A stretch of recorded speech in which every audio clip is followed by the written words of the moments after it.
Welcome everyone to another episode of Coast to Coast. A brutal start to the 2025 season, going 0 from 3 in what I feel is probably going to shape as a fairly difficult draw to start the year. You've got the Dockers, the Lions, the Suns, all would be in my selection to finish inside the top 8, probably comfortably. You've also got the Giants and the Blues on the horizon, so always going to be a tall order flying out of the blocks. We've got AFL.com.au reporter Nathan Schmook joining us real shortly. Later in the week, Ryan Marrick will be joining us on the podcast as well, so make sure to get your questions in for the great man. I think Harry Barnett, Locke Rawlinson going to join me on the panel as well. Played a quality game down back under trying conditions, did Ryan, so I reckon he's got a bit to talk about. Started a sub in round 1. I reckon cemented for a few more weeks as well. The Waffle Boys, they're going to kick off this Saturday at Shark Park, the grand unveiling against East Fremantle. So get down there, 2:30pm start on Saturday.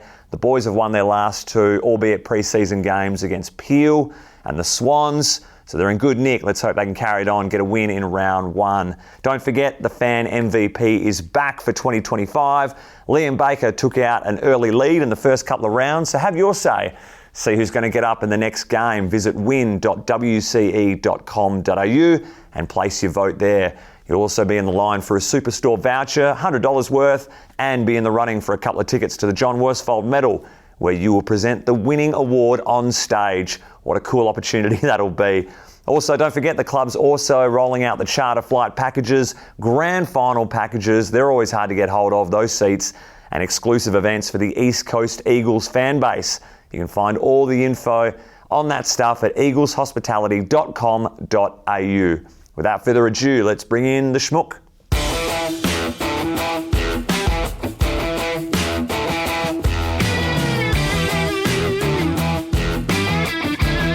Welcome, Nathan. Thank you for joining us on this Monday yet again. Bit of a disappointing blow for the 53,000 that turned up at Optus and many more watching at home on the Tube. You fall short again to the crosstown rivals, 0-3. The game was seesawing early doors, and I think everyone's hopes were up. The point where Graham kicks the point where Liam Ryan ends up doing the miraculous, steals the ball, check side dribbler, 3 goals straight. You're thinking, here we go. Are we going to produce the same sort of performance like we did last week against the Lions? That was probably where it peaked at that point, though. Oh, absolutely the highlight, and probably the point where there was a little bit of hope, but 6 of the next 7 goals for Freo, 26 points down at halftime, and from there it was just an absolute grind for West Coast. Just the midfield battle just wasn't going their way. The Freo midfielders dominated the game and probably had the 3 best players on the ground in that position on the ground. So, yeah, I think it probably got a little bit ugly towards the end, and the scoreboard probably flattered West Coast, I'd say, in the end of the game. I finally realised what it's been like playing against us from, the 2017 to 2022 or just recently, where you just have Gov and TB dominating the aerial contest down back. And it seemed Freo were well and truly in control of that space. But plenty of other facets of why Freo got on top in this contest. Yeah, it started in the midfield, and it started with their pressure and the fact that they just forced West Coast into skill errors. And I think the way that the Eagles went forward with the ball, it made it easy for that sort of stuff to happen, for those intercept marks, for the key position players to dominate the game. So I don't think there was a weakness really in Freo's game, but the glaring weakness, as Andrew McQualter spoke about after the game, was the skills from West Coast. And I'd say probably every player out on the ground had a moment like that. There were some that had more than others, but that's going to be the big RFI this week, as the coach would probably say. Freo seems so much stronger in the contest as well, whether you put that down to age demographic, the experience in the team, but there's such strong bodies in there that the tackle efficiency, I'm sure, was in Freo's favour.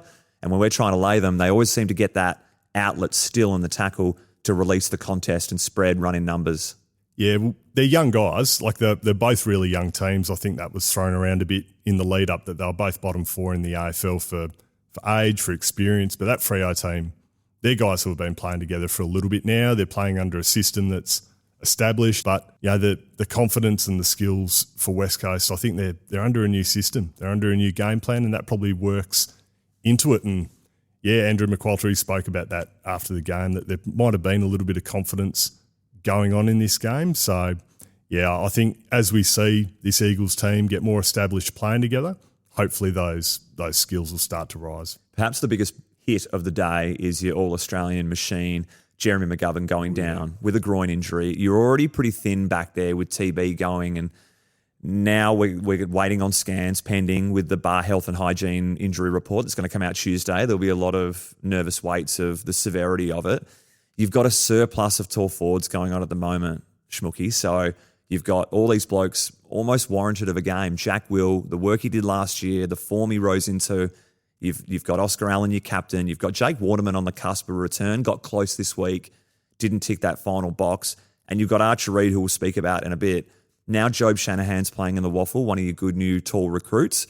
Harry Barnett's doing a bit more ruck work down there now. Cal Jamison's some weeks away. Rhett Bazzo's only just returned. It's now a hard position to be in with such heavy stock in one area and you've depleted in the other to a degree.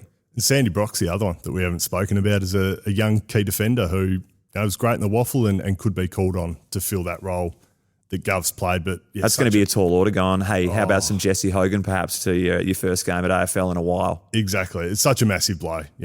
An All-Australian player, coming off an All-Australian season. And he's in great form and he's a leader. And I think the leadership's probably something they're going to miss from Gov as much as anything because, let's be frank, the leaders, the senior guys in this West Coast team are probably the guys that are going to be under the pump a little bit to drag the club out of this little slump and get the team going again. I think Gov was one of those players that you could rely on to do that. You got Oscar and Liam Duggan as the co-captains. Jack Graham and Liam Baker are new to that group, and Jake Waterman's coming back from injury. So, yeah, it's a massive loss as much on field as it is leadership. Now, Wilmini spoke post-game about maybe exploring personnel, and your waffle teams now had 2 wins on the trot, albeit practice games, playing against East Freo in the season opener on Saturday at Shark Park. Get along. But you've got Malachi Champion, who was in the best, Clay Hole and Tom Gross, who were in the mix as well for good players in the midfield. So it's a bit of watch this space come Thursday. Archer Reid, let's discuss him. Probably one of the few bright spots on the day. I mean, I thought Ryan Marrick was superb down back and Jinby had a fair bit of it coming his way. They did well, but tallest bloke in the team, did so many good things from his tackling, went back with the flight at one point and has got a couple himself on the board. What do you see from this kid and do you think he should be playing every game from here till September? 100%. I think he's a guy that you just lock in now and it justifies what we heard and what we saw through the pre-season about him having a great summer. He's taken that form and he's producing it at AFL level. So what I love about him is his agility for a massive guy. He's strong in the air and then ground level as well. So yeah, he's one of those unicorn type players in a way and then he gives you that ruck relief as well. So really important structurally. Yeah, I think he's a really strong player and probably the goal kicking's the thing now to just go back and work on and once he can cash in on his good work, then he's going to become a really strong player again. So, yeah, lock him in, I think. Do any of these position changes stick to you? So Oscar got sent back in the second half. Harley went down to halfback or even centre halfback at stages yesterday. Yep. I know Cripper played a fair portion of the first half on the wing.